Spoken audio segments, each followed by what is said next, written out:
Le livre du ciel, tome 2. 14 octobre 1899. L'espérance est une mère pacifique et compatissante. Première partie. Ce matin, je me sentais quelque peu troublée et complètement anéantie. J'avais l'impression que le Seigneur voulait m'éloigner de lui. Quelle souffrance! Pendant que j'étais dans cet état, mon bien-aimé Jésus vint, tenant une petite corde à la main. Il en frappa mon cœur 3 fois en disant « Paix, paix, paix ».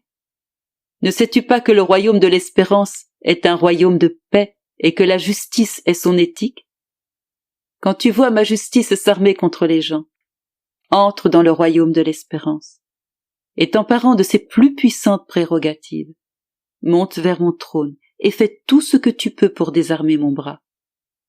Fais cela avec ta voix la plus éloquente, la plus tendre et la plus compatissante, avec les arguments les plus convaincants et les prières les plus ardentes que l'espérance elle-même te dictera. Mais quand tu verras que l'espérance défend certains droits de justice absolument indispensables, et que tenter de t'y opposer serait un affront pour elle, alors ajuste-toi et soumets-toi à la justice. Terrifié plus que jamais d'avoir à me soumettre à la justice, je dis à Jésus, « Oh Seigneur, comment puis-je faire cela? Ça me paraît impossible. La seule pensée que tu dois châtier tes créatures m'est intolérable, car elles sont tes images. Si au moins elles ne t'appartenaient pas. Ce qui me torture le plus, c'est de te voir les châtier toi-même, car ces châtiments s'effectuent sur tes propres membres. Ainsi, tu en souffres beaucoup toi-même. Dis-moi, mon seul et unique bien, comment mon pauvre cœur pourra-t-il te voir ainsi souffrir, frappé par toi-même?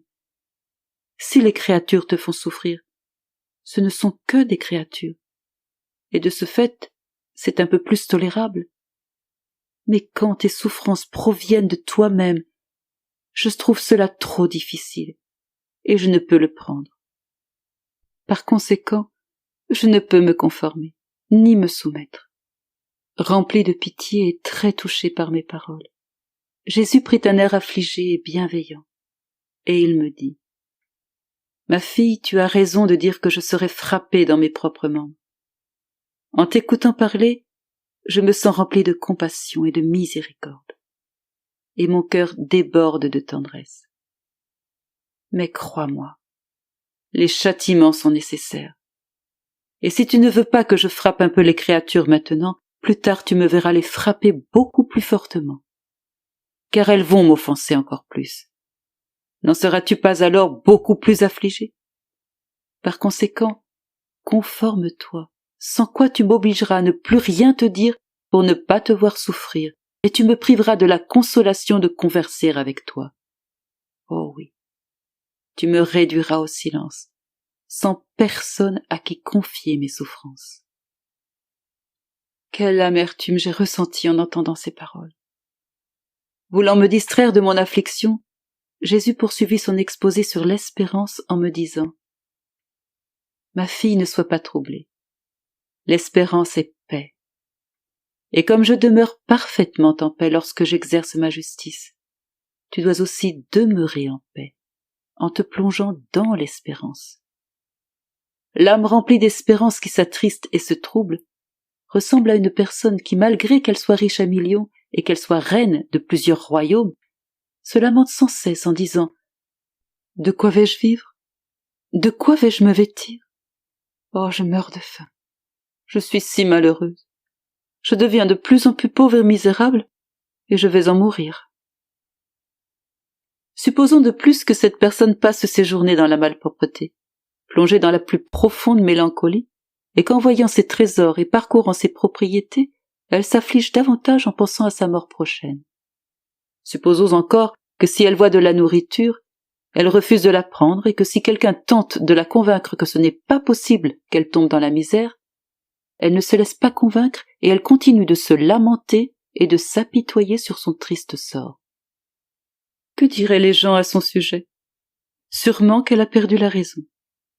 Cependant, c'est possible que la malédiction qui la préoccupe constamment survienne. Voici comment.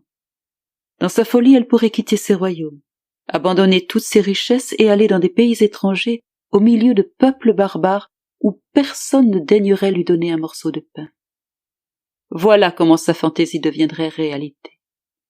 Ce qui aurait été faux au départ serait devenu réalité.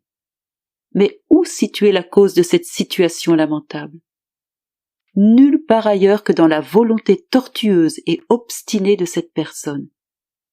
Tel est le comportement de l'âme qui se laisse aller volontairement au découragement et accueille le trouble intérieur. C'est la plus grande folie. Je lui dis, « Oh Seigneur, comment une âme peut-elle demeurer toujours en paix en vivant dans l'espérance? Si une âme commet une faute, comment peut-elle être en paix? » Il me répondit, « Si l'âme pêche, elle a déjà quitté le royaume de l'espérance, car le péché et l'espérance ne peuvent cohabiter. Le bon sens dit que nous devons préserver et développer ce qui nous appartient. Existe-t-il un homme qui se rend sur ses propriétés et brûle tout ce qu'il possède, qui ne garde pas jalousement ce qui lui appartient? Aucun, je crois. Ainsi l'âme qui vit dans l'espérance offense cette vertu quand elle pêche. En quelque sorte, elle brûle ses biens. Elle se trouve dans le même pétrin que cette personne qui abandonne ses biens et s'exile dans un pays étranger. En péchant et donc en quittant l'espérance qui n'est autre que Jésus lui-même, l'âme s'en va chez les barbares, c'est-à-dire chez les démons, lesquels la privent de tout rafraîchissement et la nourrissent du poison du péché. Mais que fait l'espérance, cette mère apaisante? Reste-t-elle indifférente pendant que l'âme s'éloigne d'elle? Oh non. Elle crie, prie, appelle l'âme avec sa voix la plus tendre. Elle va au-devant de l'âme et n'est satisfaite que lorsqu'elle la ramène dans son royaume. Mon doux Jésus ajouta, la nature de l'espérance, c'est la paix. Ce qu'elle est par nature, l'âme qui habite en son sein l'acquiert par grâce. Pendant qu'il me transmettait ces paroles par lumière intellectuelle, il m'a montré ce que l'espérance fait pour l'homme en choisissant l'image d'une mère. Quelle scène émouvante! Si tous pouvaient voir cette mère, même les cœurs les plus endurcis pleureraient de contrition et apprendraient à l'aimer au point de ne plus vouloir quitter ses genoux maternels.